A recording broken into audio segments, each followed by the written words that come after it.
બોલો કૃષ્ણ કનૈયા લાલ કી જય। હે કળિયુગ આવ્યો કપરો અને જુઓ ને પાપિયા પૂંજાય। હે કાન તાર ગાવલડી આજે કતલ ખાને કપાય। હે વાલા તારી ગાવલડી આજે કતલ ખાને કપાય। એટલે આજ કૃષ્ણ કાળિયો એમ કહે છે કે ખરેખર આજ મારી ગાવલડી તો કે કસાઈ ખાને કપાઈ રહેશે।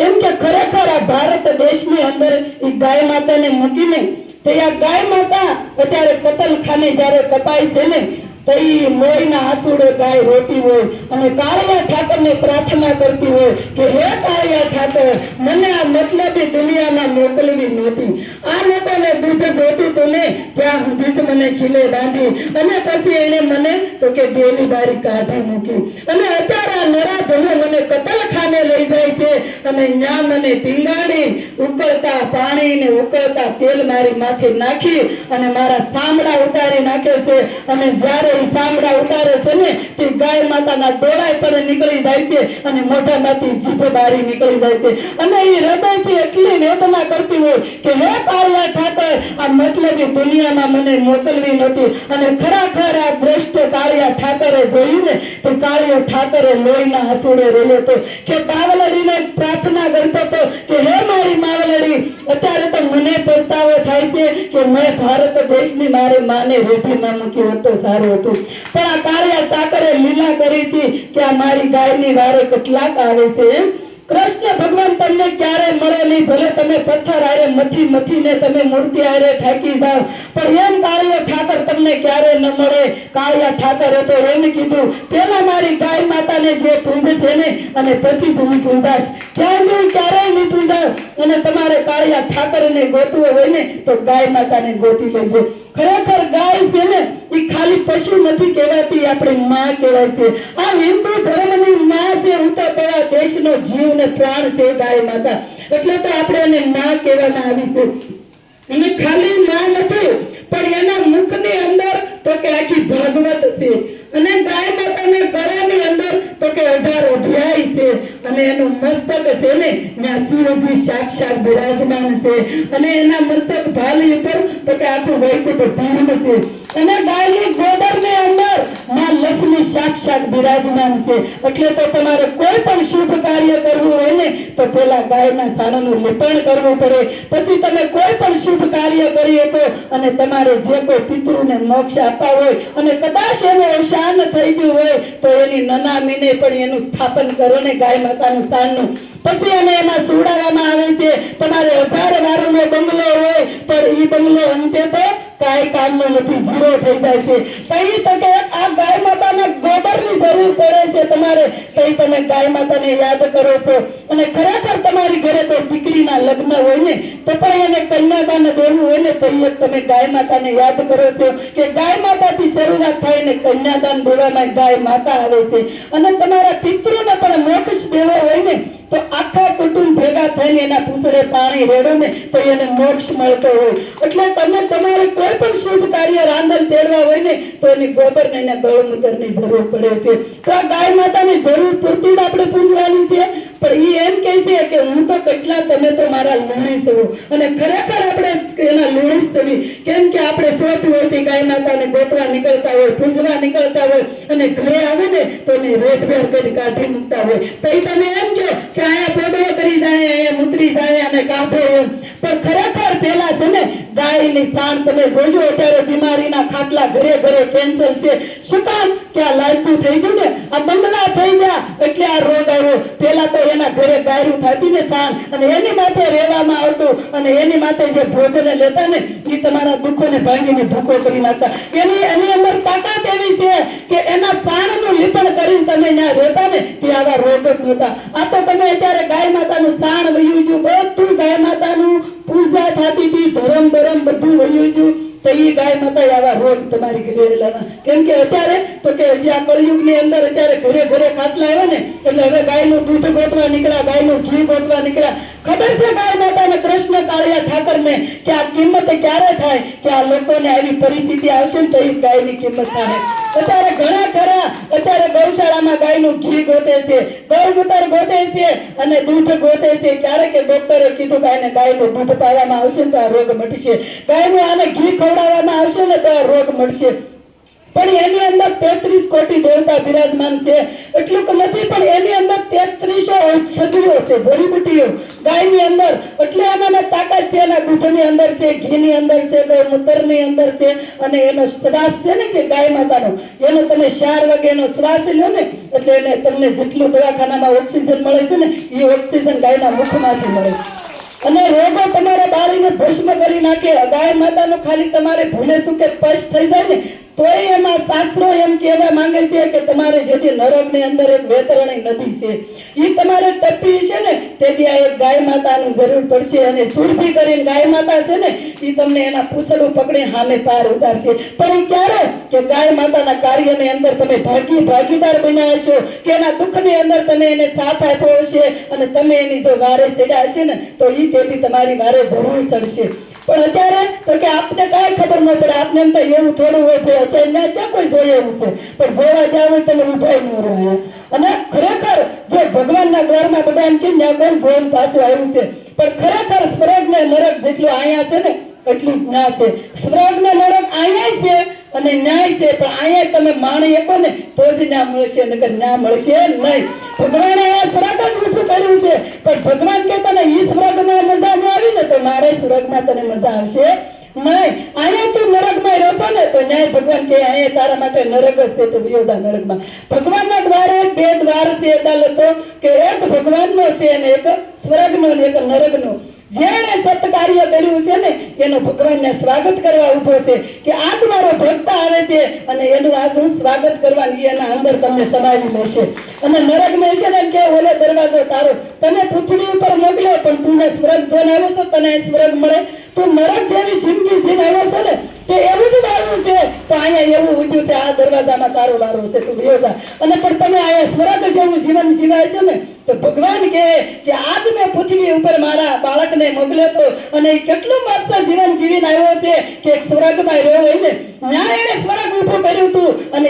એના માટે આજ મેં અહીંયા સ્વર્ગ ઊભું કર્યું છે. અને એ તેજી એના હૃદયની અંદર આપણે સમાવી લેજો અને સમાવો ને એ મોક્ષ કહેવાય. ત્યાં સુધી તો જન્મ તો લેવા પડે બધાને પણ જયારે ભગવાન એના હૃદયની અંદર સ્વાગત કરવા ઉભો એની અંદર એ હમાવી લે ને તો એ આપણો મોક્ષ થાય. ત્યાં સુધી આપણો મોક્ષ થતો નથી, ત્યાં સુધી આપણે જન્મ તો લેવાના છે. એટલે તેનું ઘણું થોડુંક કહો અને જાજુ સમજો. અત્યારે તો હળો તો કર્યો ગયો છે ભગવાન સિવાય કોઈને ઉધારો જ નથી. આ બંગલા છે ને ઈના ભગવાન ચોપડા ખોલીને તમારા નહીં વાસે કે આ બેને 5 બંગલા બનાવ્યા છે કે આ બેને તેજુરી જેટલા રૂપિયા ભર્યા છે. આ તમારું આ દુનિયામાં કામ આવશે. આ દુનિયામાં આવ્યા પછી તમે આ બધું ભેગું કર્યું છે અને આ જ દુનિયામાં તમારે કામ આવશે. પણ જયારે ભગવાનના દ્વારે જાવ ને તો એના કર્મના ચોપડા વસાય. તમારે આ મિલકત ક્યાંય નહીં વસાય. એ તો અહીંયા જ પડી રહેવાની છે. ખાલી હાથે આવ્યા અને ખાલી હાથે વયું જવાનું છે. તમારું રહેલું કોણ વાપરશે ને એનું ક્યાંય સાબિત કરેલું નથી, કઈ લખેલું નથી. કર્મ સિવાય કોઈને ઉધાર નથી. ઘણા ખરા એમ કે આપણે એમ કેમ બોલે ભૂલમાં આવો ને કે અમારા પાસે ત્યાં ઓટલા દોડતા હોય, હા નવરા હોય, કઈ કારણ વગરના બાજુવાળા 2 માળ લીધા હોય એ લોકોને ઉપાધિ ન હોય ને એટલી બાજુવાળાની ઉપાધિ હોય કે લે 2 માળ લીધા પણ 2 માળ લીધા તારે ક્યાંક રૂપિયો દેવો પડ્યો. એ રહ્યા છે એવું કમાણ કરી છે 2 માળ લીધા પણ તારે નવા વિશ્વા લીધા બાપા જોન રાજી થાય ને એને 2 માળ છે તો તને કામમાં આવશે. તારા ઘરે કોઈ પ્રસંગ એવો હશે કે લોકો કહે કે ઘડીક અહીંયા વૈયારો મારા આશરો પડ્યો છે પણ કોઈનું જોન રાજી થાય, કોઈનું જોન તમે ક્યારેય બોલશો નહીં. ભગવાને એમ જ કીધું છે કાંઈ ન કરો તો કાંઈ નહીં પણ એક રાજી થાવ ને એ તમારા મોટું ભજન છે. કોઈને નડતર રૂપ ન થાય ને એથી મોટું કોઈ ભજન જ નથી. પણ અત્યારે તો દેખી અમે ગૌશાળા ગઈ તો ઘણા બેનું બારીઓમાંથી જોવે કે આમાં ક્યાં જાય રોજ પેપર વસાડે ઉપડ્યું થાય. પણ મેં તો અમારી સાબિત તમારે નથી લેવાની. અમારો કેમેરો ઓલા કાળિયા ઠાકરે ઉપર મૂક્યો છે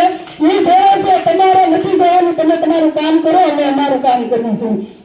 પણ ખરેખર જો અમારા બેનો આ કરતાલ વગાડે ને એ આ બેનોનું ભજન નથી હો ખરેખર ઈ બેનો નહીં બોલે પણ આજ મારું હૃદય બોલે છે કે આ બેનો કરતાલ વગાડે એ ભજન નથી પણ આને જે મેણા મારે એના મેણા જે સહન કરી જાય ને એ આ બેનનું મોટા મોટું ભજન છે કેમ કે આ શેરીમાંથી બહાર નીકળવું ને કેટલાય લોકો એની નિંદા ટીકા કરતા હોય અને તઈ આ બેનું જો મુંડા મોઢે નીકળી જાય ને એનું ભજન છે મીરાબાઈએ કોને હક લેવા દીધું અને જગતને દુનિયાને ક્યાંય ભળ્યું નથી એને ભરવાનું નથી પણ હું તો એમ તો બેનું સમજો નથી સવાર કાંઈ ન થાય તો કાંઈ નહીં પણ આવા લોકો બિચારા ગૌશાળા જતા હોય કોઈ ધૂનમાં જતા હોય અને બે કામ એના આડા કરી નાખો ને તો કાળિયો ઠાકર ચોથો એનો ભાગ તમારા ખાતામાં લખી નાખે તો આ તો એને બિચારા બે કામ કર્યા હતા ને ત્યાં અહીંયા આવી કે હાલો આપણે આનો ચોથો ભાગ આપણે એવું નથી કોઈને બહાર ભાવતો કોઈને કપા પણ બેઠા કોઈના માટે સારો વિચાર કરો ને એ ભગવાન તમારી નોંધ લેતો હોય પણ અત્યારે કોઈને એને ઈર્ષ્યા ન દેખાય ઓલી આમ કર્યું હું રોઈ ગઈ ઓલી આમ ગઈ ઓલી આમ ગઈ તારાથી ન થાય તો તું લઈને ઉભી કોઈક આગળ વધી ધર્મના ગાડીમાં હમણાં ધક્કા મારે છે એને ધક્કા મારીને આગળ કરો ધર્મની ગાડીના બેનો દેશ માટે ગાય માટે લડે છે ખરેખર આ બેનોને ₹1 નો સ્વાર્થ નથી જ્યારે ફોન કરે ને તે ગાય માતા બેનો આઝાદ થઈ જાય અને સ્ત્રી છે ને એ જ કરી શકે સ્ત્રી કામ કરે ને એવું પુરુષથી ન થાય પુરુષ છે ને ખાલી શક્તિ છે પણ સ્ત્રી તો એક સહન શક્તિ છે કે આ સ્ત્રીએ તો કે આ સૃષ્ટિનું સર્જન કર્યું હોય તો આપણે કર્યું છે એટલે આપણે ગૌરવ એવો હોવો જોઈએ કે મારાથી હું ન થાય બધું તો આ સૃષ્ટિનું જો જગતે માં પાર્વતી આ ઊભું કર્યું હોય તો આપણે પાર્વતી સ્ત્રી આપણથી ઊભું હું ન થાય પણ બેનોના દુશ્મન હોય ને હાહુના દુશ્મન હોય હાહુ હોય ને વહુની દુશ્મન હોય પણ શરીર જો સમજી જાય ને તો દુઃખ ક્યાંય ઊભું રહે નહીં કોઈને હારા વહુ એવું બધું નથી પડતું હોય ગમે ના જોવો વહુ ને દેરાણી જેઠાણીને તકલીફ હોય ક્યાંય એવું સાંભળ્યું મા દીકરાને તકલીફ હોય પણ ક્યારે તો કે ઘરની વ્યવહારું છે ને એ એક સમજી જાય ને સાસુ સમજી જાય ને એટલે આનો શેડો તરત આવી જાય પણ આ બે સમજતા નથી કે આના શેડા આવતા નથી ક્યાં બાકી દીકરી છે ને એ એક દીકરી બની જાય અને સાસુ છે એ માં બની જાય તો ક્યાં દુઃખ આવીને ઉભું રહે ઘરમાં સ્વરાગ ઉભો થાય ભગવાને આવી દુનિયામાં તમને મોકલ્યા છે ખરેખર પણ માણસ ઉભો જ બનાવ્યો પણ માણસ આડો થાય બોલો ઓલા મુંગા જનાવરને આડા બનાવ્યા તો બિચારે સીધો હાલે અને આને સીધે બનાવ્યો તો આડા વાળા હાલે ઘડીતા તાંગી આવે ઘડીતા તાંગી આવે પણ તમારા ઘર જેવું કે સ્વર્ગ નહીં મળે તમને અને મા બાપ છે ને એનાથી મોટા કોઈ ઈશ્વર નથી કોઈ ભગવાન નથી એટલે તો મા બાપની પૂજા કરવામાં આવી છે ભગવાને ખુદ એમ કીધું કે મારી પૂજા નહીં કરો તો ચાલશે પણ તમારા ઘરે જે મા બાપ બેઠા છે ને એની પૂજા કરશો કે મારી પૂજા બરાબર થઈ જાય પણ આપણે તો એના મા બાપને સામું કરીને જરૂર નથી અને ખરેખર મા બાપે એટલું સાંભળજો કે મા બાપ ભગવાન જેવું નથી મા બાપ ભગવાન છે પણ તમારી ઘરે વ્યવહારું છે ને એ કામ કરવા વાળી નથી સાક્ષાત લક્ષ્મી છે આપણી ઘરે વ્યવહારું છે ને એ સાક્ષાત લક્ષ્મી છે પણ એને તમે પૂજન કરશો ને અને એને માથે હાથ મૂકી કેને બધા તારે હું જોઈએ છે અને એને તમે હામ પૂરું કરશો ને એટલે તમારા ઘરમાં બધે લક્ષ્મી પૂછશે નહીં પણ માં આ સાસુ એને બધાને સમજવાનું છે ઘણા ખરા ને ગમે સાસુ થવી એટલે વહુ કાંઈ કામ જ કરેલા કરે મેં હંમેશ કર્યું પણ વહુ તમારા ઘરને હાવ બિચારી કામ વાળે ન હોય એ લક્ષ્મીનો અવતાર છે એ તુલસીનો ક્યારો છે એક ઠેકાણે તુલસી હતી ને બીજે ઠેકાણે લક્ષ્મી થઈને પૂંજાણી જ્યારે બાપની ઘરે જાય ને તે તુલસી વળાવતા હોય અને તમારા ઘરે આવે ને તો માં લક્ષ્મી પ્રગટ થઈને આવ્યા હોય પણ આ બધું આપણે સમજવાનું છે ઘરે જો બેનો આવું સમજી જાય ને તો હું તો એમ તો આ સપ્તાહ ઓલા પોપડામાં બેહારે ને એ લોકો હકેલી લે ચલો હવે આપણે અહીંયા કોઈને લેવાનું નથી આ સપ્તાહ બધે પોપડામાં બે પણ કોઈના ખોપરામાં હજુ બેઠી નથી કેટલા માણસો રૂપિયો બગાડ્યો પણ આ બધા શું છે કે ખાવા જાય અને કેટલું માણસ છે આપણે ઘરે પૂછે ને કે કી આજ જોવાશો તો કે હું પણ કી આજ જોઈ તો કેટલું માણા કે માણા તો હતું પણ તાર બાપુએ વાંચ્યું કે એવું નહોતું કે કેટલા પંખા મૂક્યા કેટલા તમે જમવાનું જોવો ને કેટલી આઈટમ કે એ બધું ઠીક પણ કાલ બાપુએ વાંચ્યું હું ને એ પૂછું છું કે પણ જ્યાં તમે જોવો ને કેટલા વાહન ને આપણે તેમ થાય ઓહો અહીંયા જ આખું ગામ ભેગું છું પણ એના ઘરવાળા કે એમ નથી કહેતો કે બાપુએ કાલ વાંચ્યું હતું હું કે એ થોડું વધારે કેટલું બધું માણા હતું શું કરવું આ બધું આનંદ નાલે છે કે કઈ સંભળાતું જ નથી સપ્તાહ જાય મોજ મસ્તી કરી લઈ આવી તાણે ખાઈ લઈ આવી લો ઠેલકી નહીં આમાં તો સપ્તાહ બેહાડે ગમે કીધું કેમ મેળ આવે પણ ખરેખર હું તો એમ કહું છું તેનું ઘરે બધા સમજી જાય ને તો એક દિવસ તમે આ પોલીસ ખાતું હકેલી લે કે અહીંયા કોઈ કેસો દાતો ને શું ખોટું આપણે અહીંયા ખોટા ભાડા ચડાવવા, પણ આ કે છે કે હવે ઘરમાં આપણે જ ઝઘડા ઊભા કરવી. જોજો તમારા ઘરમાં કોઈ નડે નહીં, આપણે આપણા ઘરનાને આપણે જ પેલા નડતા હોય, શરૂઆત આપણાથી થતી હોય. પણ આ બેનો મેં થોડુંક કીધું અને તમે જાજુ માનજો. આપણે એક ગાય માટે જો